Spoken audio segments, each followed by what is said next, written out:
In the final lesson of 2.4, or section of 2.4, we're still finding zeros of a polynomial function. We're going to be using our synthetic division and substitution, only this time we may be using complex numbers that aren't as nice and kind as our others have been. They won't be like rational numbers. They won't be like a whole number or an integer. What we're going to see is, as you can see down here, if we glance down to our example, they're going to tell us that this number, 2 plus the square root of 3, is a solution or a root. If this is a root or a zero of the function, then we're supposed to use our complex or our synthetic division to bring it down from a fourth degree polynomial to a third, and then from a third to a second, and then use our factoring techniques. So we're going to be basically using synthetic division with these irrational, or in some cases, here's the other variety that they give you. They'll give you 2 plus I, which is a complex solution. So in your homework, you're going to be using either complex solutions or irrational solutions, which are also part of the complex number system. So let's dive into this and see what we get out of it. Okay, so the first thing I did is I had a picture of this. I'm going to blow up that picture and try to help us see that. If we graph this fourth degree polynomial, this is the image that we're getting. They're telling us that two of our real solutions are at 2 plus the square root of 3. And 2 plus the square root of 3, the square root of 3 is like 1.7. So it's like 3.7. So I'm guessing that that's the one that they have right here for us to find. And the other one, I'm betting is right here, because if you go 2 minus 1.7, that only leaves you with 0.3. So these are the solutions that they're getting to graphically. It's just that we won't be able to use our graphing calculator to find those of any value, because we'll get decimal approximations. So our task is to use this in our synthetic division form and to see how many times it goes in there evenly. So 2 plus the square root of 3, and then we're going to put in our coefficients. 1, negative 10. I got to get this shrunk down a little bit. Get that out of the way. Negative 10, then 35, then negative 46, and then 10. Okay, here's the complication. This is the zero of our function, therefore we put it in our synthetic division bar, 2 plus the square root of 3. Now I'm going to be a little bit more careful than I have been in the others, because this isn't near as easy to do in your head. So I've got these three rows in my table already set up. The first thing I do is drop down a 1. 1 times 2 plus the square root of 3 is 2 plus the square root of 3. Now we're going to add our like terms. Our like terms are the negative 10 and the 2. So that gives us a negative 8 plus the square root of 3. Now remember, this is always a multiplication and an add. So really what we got to do now is we got to take this 2 plus the square root of 3.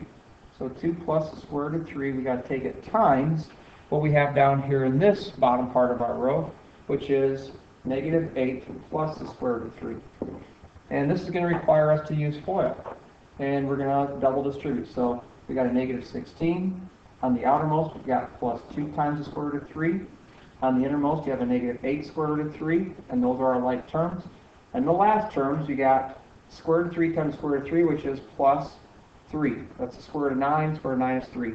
So we end up with common or like terms of negative 16 and 3, which is negative 13. Then we're going to have our like terms, negative 8 square roots of 3 plus 2 square roots of 3 is negative 6 square roots of 3. Now that's what goes up into this box here, negative 13 minus 6 square root of 3. So we got done with our multiplication. Now we're going to add. So we're going to add in this column. So what is 35 minus 13? That should be 22 minus 6 square root of 3. Now we got to do this all over again, so I'm going to clear off some workspace. Only this time we've got to take our 2 plus the square root of 3. We got to multiply it times 22 minus 6 square root of 3. Okay, so doing our first terms, 44, our outermost, negative 12 square root of 3, innermost, plus 22 square root of 3, and our last, so we've got a negative 6 square root of 3 times square root of 3, so it's going to be negative, and it's going to be square root of 3 times square root of 3 is 3, and 3 times 6 is 18, so minus 18. We're going to collect our like terms, And a 44 minus 18, that is a 26. And then we've got negative 12 plus 22, square root of 3. That's going to give us a plus 10 square root of 3. Now that's the number that we're going to put back up in here. So 26 plus 10 square root of 3. After you multiply, you add.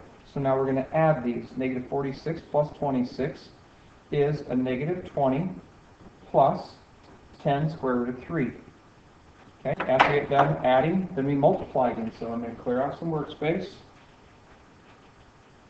And now we're going to take our 2 plus the square root of 3. We're going to multiply it times what we have in our column, negative 20 plus 10 square roots of 3. And now we have to use our double distributive property. So 2 times negative 20 is a negative 40. 2 times 10 square root of 3 is plus 20 square roots of 3. On the innermost ones, we're going to have negative 20 square root of 3.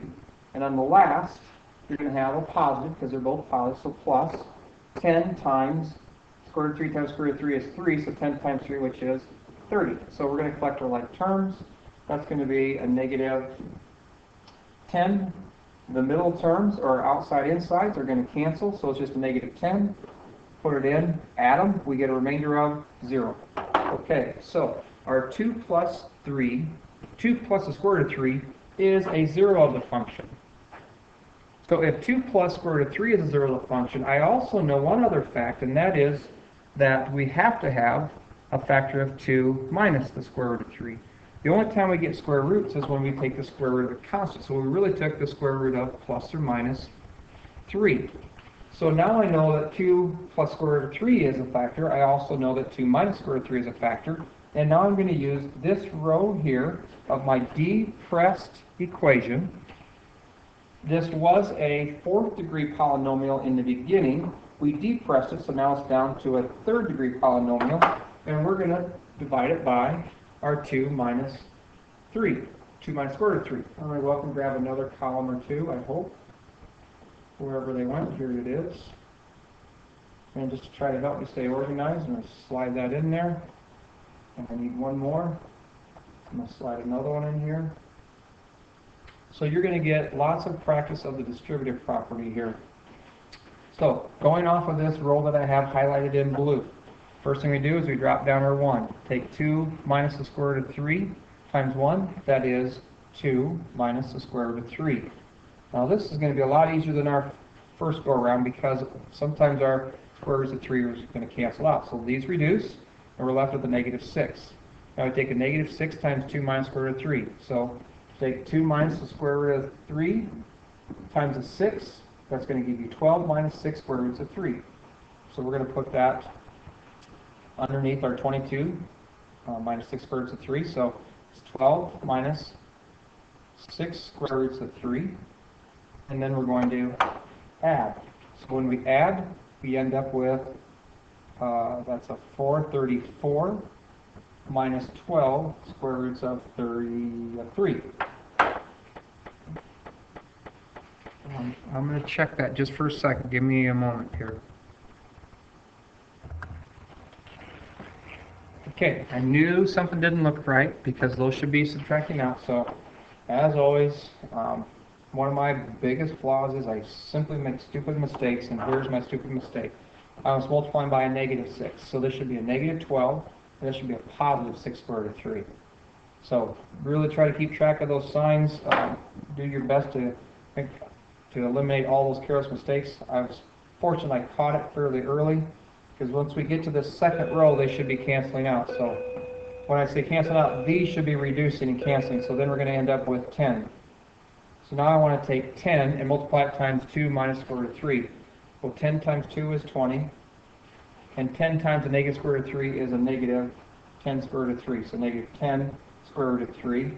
And that gives us a remainder of 0. Now we just verify that 2 minus the square root of 3 is a 0 as well. So what we have left is a depressed equation of degree 2. If it's a second degree, there's no reason to go any further with synthetic division. At this point, what we want to do is take our quadratic equation, x squared minus 6x plus 10. Now we want to find the zeros, which means we set it equal to 0. There is no reason, and we looked at the graph of this, there's no reason to be looking for any more zeros that are real, because we already found the 2 that are real. We found this one, which must have been 2 minus the square root of 3, sorry, right in here, and this one should have been 2 plus the square root of 3. There are no more real, so that means go to your quadratic and start using your quadratic formula.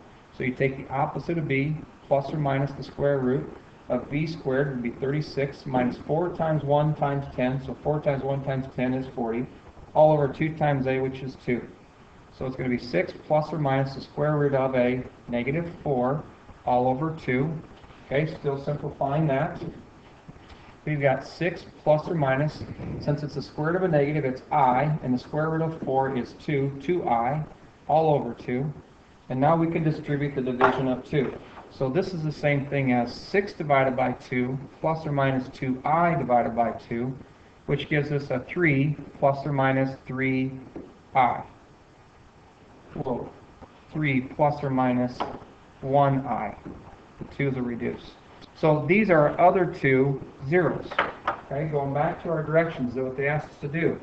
For each function, use the given 0 to find all the linear factors of this complex zeros of the function, then write the linear factorization of the function. So we're going to find all the complex zeros, and then we're going to write the linear factorization. So if I can get this all on one screen, here are the zeros of the function. We have a 2 plus the square root of 3. That's a 0. I'm going to list them zeros. We've got 2 plus the square root of 3. We have a 2 minus the square root of 3. We also have what we found down here was a 3 plus I, and our other one was 3 minus I. Okay, it was a 4th degree polynomial. We now have 4 complex zeros, 1, 2, 3, 4. Those are our zeros. They also want us to write them as linear factors. So let's go and write our related factors. So now I'm looking at the related factors of our zeros. So it's going to be x minus 2 plus the square root of 3. That's one of them. Our another factor is going to be x minus 2 minus the square root of 3. We have another one that's going to be x minus 3 plus I. And our final one is going to be x minus 3 minus I. Now this is the same thing we've always had. We always do the opposite sign of our 0. So here is our 0, and we put in the opposite of that 0. So now we're going to distribute, and it's going to be x minus 2 minus the square root of 3 times x minus 2 plus the square root of 3. And we're going to have x minus 3 minus I times x minus 3 plus I. And this represents your linear factorization of this polynomial. So we've found the zeros, and we also found through the zeros the related factors and wrote it out in factored form. Okay, same idea, only a different polynomial. This time it's another 4th degree polynomial. I'll show you a related graph of this equation. They're telling us that 1 minus the square root of 6 is a solution. And since I can't quite remember what the square root of 6 is, we'll just quick get an approximation for the square root of 6. I'm not going to update it now. We'll clear it. And I'm going to go second square root of 6, which is about 2.4. So you think about 2.5 even wouldn't be bad. What is 1 minus 2.5? 1 minus 2.5 should be about negative 1.5. And what if you go 1 plus 2.5? That should be about 3.5. So I'm trying to link to your graph what the zeros of the function that they already gave you were, which are 1 minus the square root of 6.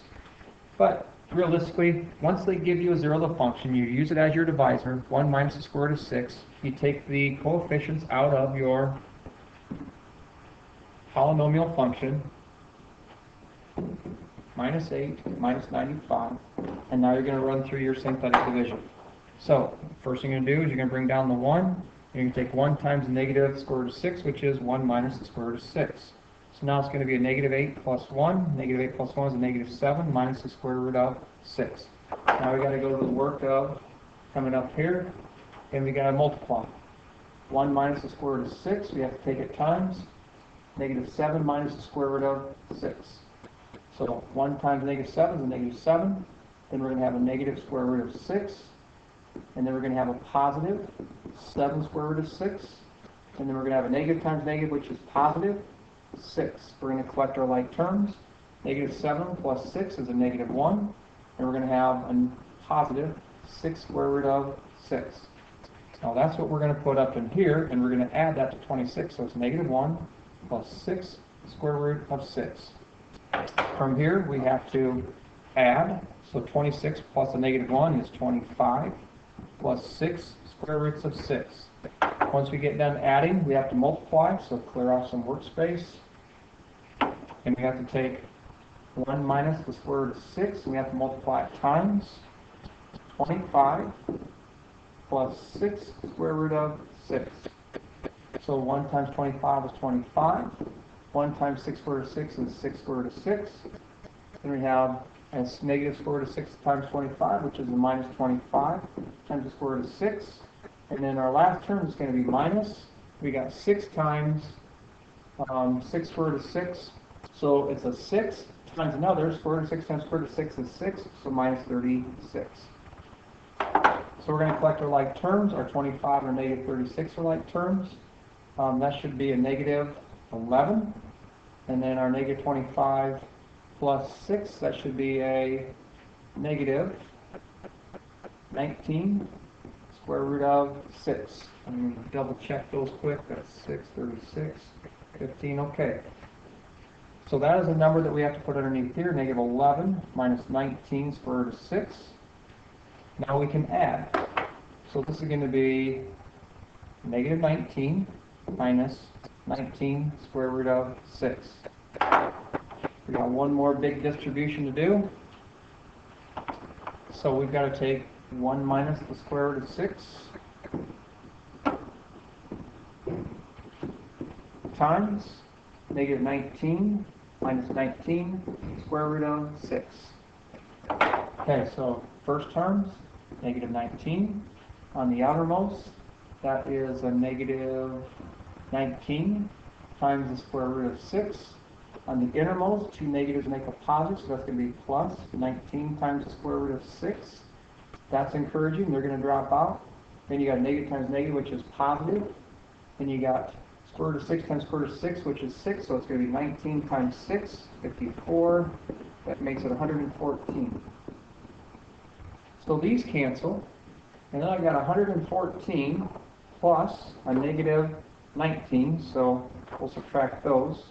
And 14 minus 5 is 9, and 10 minus 1 is 9. So we end up with a positive 95, which gives us a remainder of 0. Perfect. We now have verified that 1 minus the square root of 6 is a 0. If 1 minus the square root of 6 is a 0, then its related partner in crime, which is 1 plus the square root of 6, its conjugate also has to be a factor. So I'm going to slide these up right there. Next thing we do, we're going to use this depressed equation. So the stuff in green is what I'm going to use to run through with my next synthetic division. So first thing we do is we drop down our 1, take 1 plus square root of 6, so it's 1 plus the square root of 6. These will reduce, and we got a negative 7 plus 1, which is a negative 6. Now we'll multiply. That's a negative 6 minus 6 square root of 6's. These will reduce. 25 minus 6 is 19. Now we're going to multiply. That's 19. And 19 times square root of 6 is 19 square root of 6. And then we get a result of 0. So the second time you do this, it's going to be much easier. This was brought down to a third-degree polynomial. Now we're brought down to a second-degree polynomial, so we compressed it to that. And now we have a quadratic equation, which is x squared minus 6x plus 19. We want to find the 0, so we set it equal to 0.